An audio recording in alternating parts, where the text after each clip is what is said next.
हर हर महादेव। श्री शिवाय नमस्तुभ्यं। बांझ औरत की कहानी। आज रानी जल्दी उठ गई क्योंकि आज का दिन उसके लिए बहुत महत्वपूर्ण था।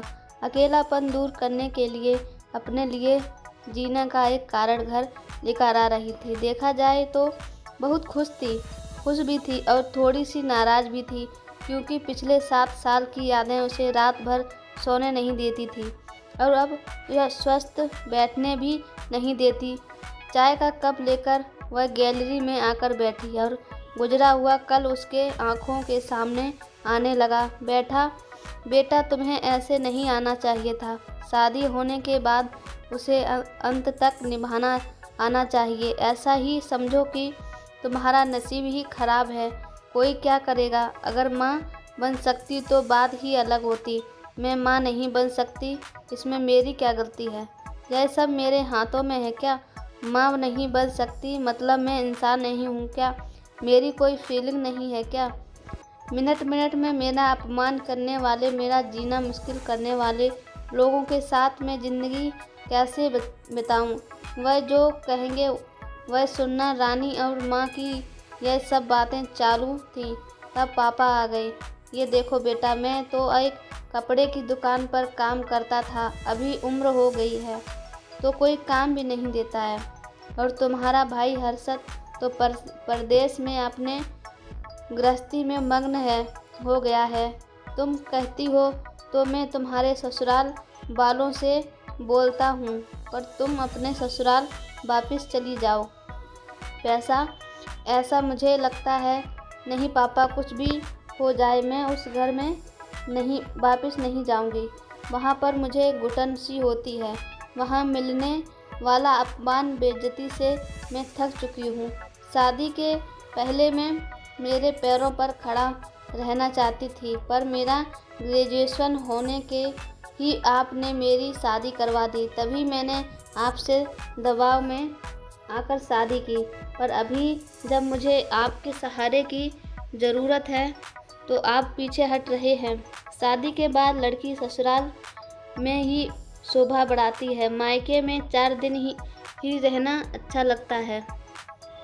रानी, लोग क्या बोलेंगे। शादी मतलब कोई खेल नहीं है बेटा। पापा गुस्से में ही बोल रहे थे।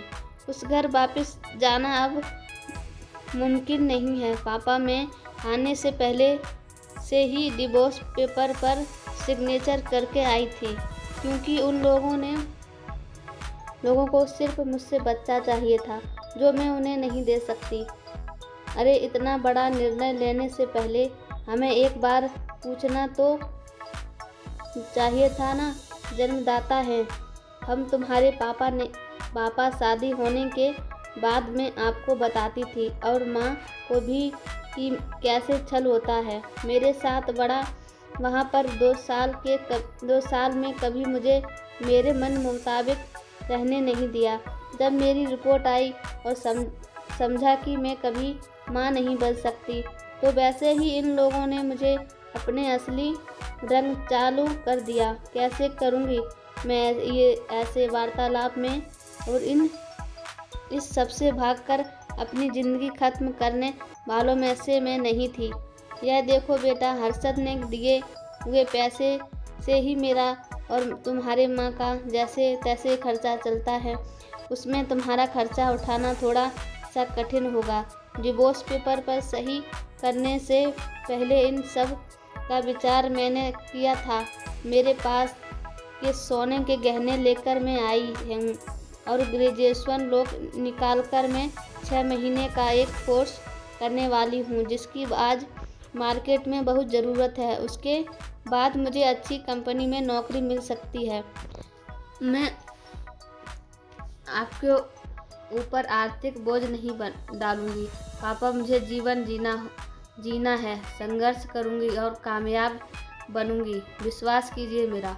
सब लोग क्या बोलेंगे बेटा, क्या जवाब दोगी उन्हें। माँ आंखों में पानी पोंछते हुए बोली।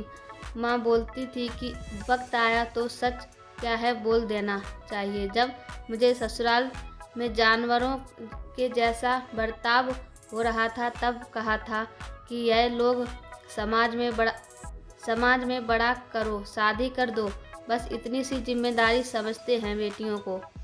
बड़ा करके योग्य पढ़ाई देकर खुद के पैरों पर खड़ा करना यह माता पिता का ही जिम्मेदारी होती है, ताकि आगे जाकर कभी खराब हालत में तो उसे इस्तेमाल कर सकें।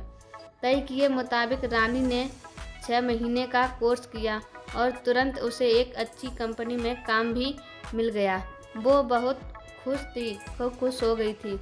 जब अच्छा चल रहा था, बीच में छुट्टी लेकर माता पिता को नज़दीक रहने वाले पर्यटन जगह पर घुमाने लेकर जाती थी।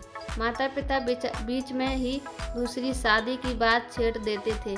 कई बार तो लड़कों को देखने के लिए भी बुलाया करते थे। एक लड़का को डिवोर्स हुआ था, तभी उसे स्वीकार करने के लिए तैयार था, पर पहली शादी ने ही इतने दुख दिए थे कि दूसरी शादी के लिए उनका मन तैयार नहीं था। ऐसा कितने दिनों तक अकेली रहोगी? जब तक हम दोनों हैं तब तक ठीक है, पर हमारे जाने के बाद तुम्हारा क्या होगा, सोचा है क्या? कभी उम्र भी कितनी छोटी है तुम्हारी अभी, ऐसा उनके पापा उसे समझाते रहे थे। माँ पापा, आप दोनों मेरी शादी का विचार करना बंद कर दीजिए। आप दोनों को खुश देखकर मैं खुश होती हूँ। मेरे दोस्त सहेलियाँ हैं ना, मेरे साथ क्यों करनी है दूसरी शादी? भला इतना आसान नहीं है बेटा। एक उम्र के बाद अकेलापन खाने के लिए दौड़ता है, माँ बोली। सच हुआ उनका ऐसा बोलना। आगे 2 साल में पहले माँ और 6 महीने में ही पापा की निधन हो गया। रानी अब अकेली हो गई।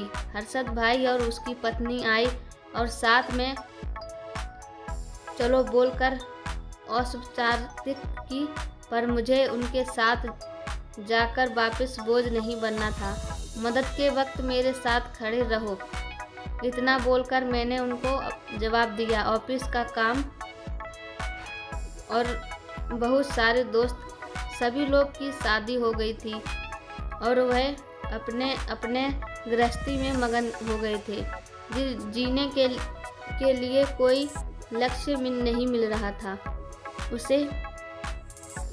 छुट्टी के दिन ऐसे ही एक मैगजीन पढ़ते समय उसे सिंगल मॉम पर एक बात पढ़ने के लिए मिली और उसे जीने का सहारा मिला। उसने उस ही दिन तय किया और एक 10 साल की लड़की को गोद लेने का प्रयास चालू किया। प्रक्रिया बहुत कठिन बड़ी थी, पर बोलते हैं न, मन में इच्छा हो तो रास्ता मिल जाता है। वैसे वह प्रक्रिया पूरी हो गई और आज वही दिन था कि वह उस लड़की को लेने के लिए अनाथ आश्रम जाने वाले थी। उस लड़की को घर लाकर वह माँ नहीं बन सकती, इस सोच पर और उस पर होने वाले सभी आरोपों को मिटा देना चाहती थी। तभी उसने निश्चय किया कि लड़की को बहुत पढ़ाऊंगी, खुद के पैरों पर खड़ा करूंगी और फिर शादी करवाऊंगी। हर हर महादेव। श्री शिवाय नमस्तुभ्यम।